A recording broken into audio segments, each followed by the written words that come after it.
ప్రతి అక్షరం ప్రజల పక్షం. HR9 న్యూస్ టీవీకి స్వాగతం, సుస్వాగతం. హిందూపురం పట్టణం వైఎస్ఆర్సీపీ కార్యాలయంలో వైఎస్ఆర్సీపీ నాయకులు వేణురెడ్డి కూటమి ప్రభుత్వంపై ఘాటు వ్యాఖ్యలను చేశారు. హిందూపురం ఎమ్మెల్యే నందమూరి బాలకృష్ణ వైఎస్ఆర్సీపీ కార్యకర్తలపై తప్పుడు కేసులను నమోదు చేస్తే సహించేది లేదంటూ కార్యకర్తలకు ఎల్లవేళలా అండగా ఉంటాము. అలాగే ఎవరు ఏం చేసినా, ఎన్ని ప్రయత్నాలు చేసినా హిందూపురంలో తాడో పేడో తేల్చుకుంటాం అంటూ ఘాటుగా వ్యాఖ్యలు చేశారు. ప్రభుత్వం ఏర్పడి 6 నెలలైనా సూపర్ 6 కాదు కదా, సూపర్ 7 కూడా లేదు. బెల్ట్ షాపులు తప్ప ఏ పనులు కూడా చేయడం లేదు. అమ్మఒడి ఊసే లేదు. ఫీజు రియంబర్స్మెంట్ మాటే లేదు. సాధారణ కార్యకర్తలపై అక్రమ కేసులు పెట్టడం సరికాదు. ప్రజలు అవకాశం ఇచ్చారు, మంచి పరిపాలనను చేయండి. ఎమ్మెల్యే బాలకృష్ణ సినిమాలలో లాగా రాజకీయాల్లో హీరోయిజం చూపించడం సరికాదు అని అన్నారు. హిందూపురం నియోజకవర్గంలోనే తాడో పేడో తేల్చుకుంటాం, భయపడే ప్రసక్తి లేదంటూ తెలిపారు.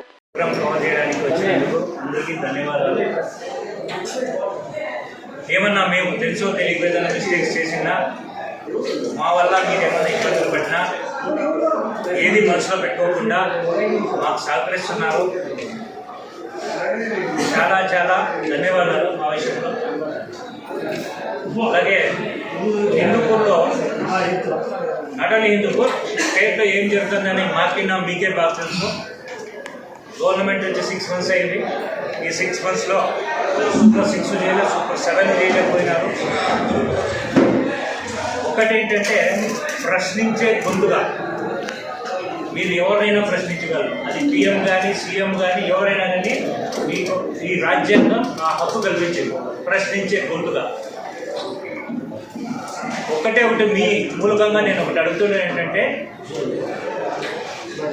బెల్ట్ షాపులు ఉంటే జరిమానా అని చంద్రబాబు నాయుడు చెప్తాడు. MRP రేట్లకే మద్యం అమ్మాలని చెప్పేసి చంద్రబాబు నాయుడు చెప్తాడు. స్టేట్మెంట్లు ఇస్తారు అంటే దాని అర్థం మీరు బెల్ట్ షాప్ పెట్టండి, MRP కన్నా ఎక్కువ అమ్మండి అనేసే అర్థంతోనే చెప్తున్నాడు అని చెప్పేసి మీ మూలకంగా నేను ప్రశ్నిస్తున్నాను. ఒక్క బెల్ట్ షాప్ ఎక్కడైనా మీరు క్లోజ్ చేశారా? ప్రతిరోజు పేపర్లో చెప్తున్నారు బెల్ట్ షాప్ ఉండకూడదు, బెల్ట్ షాప్ ఉంటే జరిమానా అనేసి. ఇప్పుడు వెళ్దాం, MRP కన్నా ఎక్కువ రేట్ అమ్ముతున్నాం. ఇది ఒక్కటి తప్ప మీరు చేసింది అదే. ఈ 6 monthsలో ఏమీ చేయలేకపోయింది. 5 సంవత్సరాల పాలన, సంవత్సరానికి 3 సిలిండర్లు. ఆల్రెడీ 2024 అనేది ఎకనామం అయిపోయింది. ఇక 4 సంవత్సరాలు. 4 సంవత్సరాలు లాస్ట్ ఇయర్ ఎలక్షన్ టైంలో ఎకనామం పెట్టేస్తారు. మధ్యలో ఇస్తే మీరు 2 సంవత్సరాలు ఇస్తారు. అది కూడా ఇస్తారో లేదో తెలియదు. అమ్మఒడి ఊసే లేదు, ఫీజు రియంబర్స్మెంట్ ఇదే లేదు. ఇప్పుడు రాబో అకాడమిక్ ఇయర్లో ఎలా డబ్బులు కడతారు పేరెంట్స్ అనేది పెద్ద విషయంగా మారింది. ఏం చేస్తారు? అమ్మఒడి లేకుంటే, ఫీజు రియంబర్స్మెంట్ లేకుంటే పిల్లల చదువులు ఎక్కువ ఆగిపోతాయి. ప్రశ్నించండి, రాయండి. మీరు ఒక క్వశ్చన్ మార్క్ పెట్టండి, ఎప్పుడు చేస్తారని పెట్టండి. మేము కూడా కొంచెం సైలెంట్గా ఉంటున్నాం. ఎందుకు సైలెంట్గా ఉంటున్నాం అంటే ఒక విషయం, మేము ఎక్కువ ప్రశ్నిస్తే స్టార్ట్ చేస్తారేమో అనేది కాదు, వాళ్ళు ఏం చేస్తారో మేము అబ్జర్వ్ చేస్తున్నాం. మాట్లాడడానికి కొంచెం సమయం కావాలని చెప్పేసి ఇన్ని రోజులు కూడా మేము ఊరికే ఉన్నాం, ఏం ప్రశ్నించలేదు. 6 months అయిపోయింది, ఇంకా ఆల్మోస్ట్ 24 అయిపోతుంది. ఇప్పుడు కూడా మేము మాట్లాడకపోతే తప్పు అవుతుంది కాబట్టి మేము స్టార్ట్ చేస్తున్నాం మాట్లాడడం.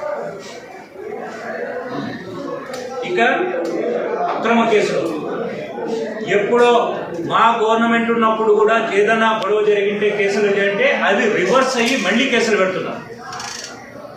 ఇది మంచి పద్ధతి కాదు.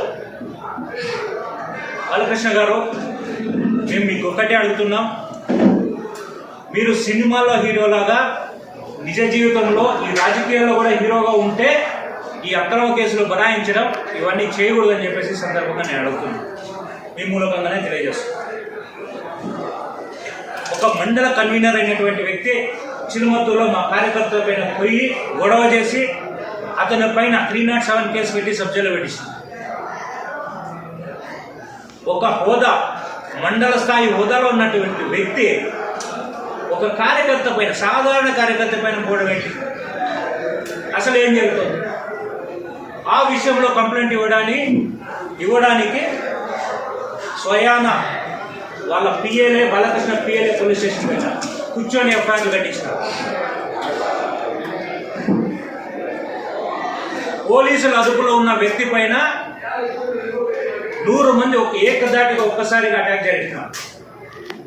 అదుపులో ఉన్న పోలీసుల ముందరే అతను కొడుతున్నారు. ఒక్కటే ప్రశ్నిస్తున్నాం, మీరు గవర్నమెంట్లోకి వచ్చినారు, సంతోషం, ప్రజలకు మంచి చేయండి. మా కార్యకర్తల పైన, మా వాలంటీర్స్ పైన, లేకపోతే మా సోషల్ మీడియా వాళ్ళ పైన గొడవలు చేసి కేసులు పెట్టి బనాయించడం కాదు. మళ్ళీ మాకు టైం వస్తుంది. మేము ఇవేమి చేయలేదు. మా గత 5 సంవత్సరాల్లో మేము రాష్ట్రంలో ఏమీ చేసిన లేదు. మీరు నేర్పిస్తున్నారు, టైం ఇలాగే ఉండదు. ఖచ్చితంగా మా ప్రభుత్వం వస్తుంది, ఆ రోజు మేము చూపిస్తాం. మీరు ఇక్కడితో ఆపేస్తే మేము కూడా ఏం పట్టించుకోం, రాజకీయంగా మాత్రమే ప్రశ్నిస్తాం. మీరు చేస్తే సంతోషం, ప్రజలకు మంచి చేయండి, లేదంటే మాత్రం మేము ప్రశ్నిస్తాం. ఇవన్నీ కాకుండా ఒక ముఖ్యమైన విషయం, మేమేదో వెళ్ళిపోతాం, మేము బెంగళూరుకు వెళ్ళిపోతాం, మేము రాజకీయాల్లో తెస్తామని చెప్పేసి కొన్ని వాగుతున్నాయి. తేల్చుకోకుండా పోయే రకమైతే కాదు.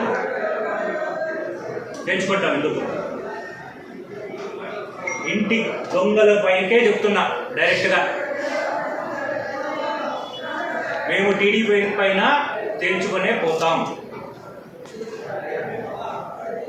వెన్నుపోటు రాజకీయాలు చేయం, ముక్కుసూడి రాజకీయం చేస్తాం, నచ్చినా నచ్చకపోయినా. ఈ విషయం మీ ద్వారా నేను తెలియజేసుకుంటాను.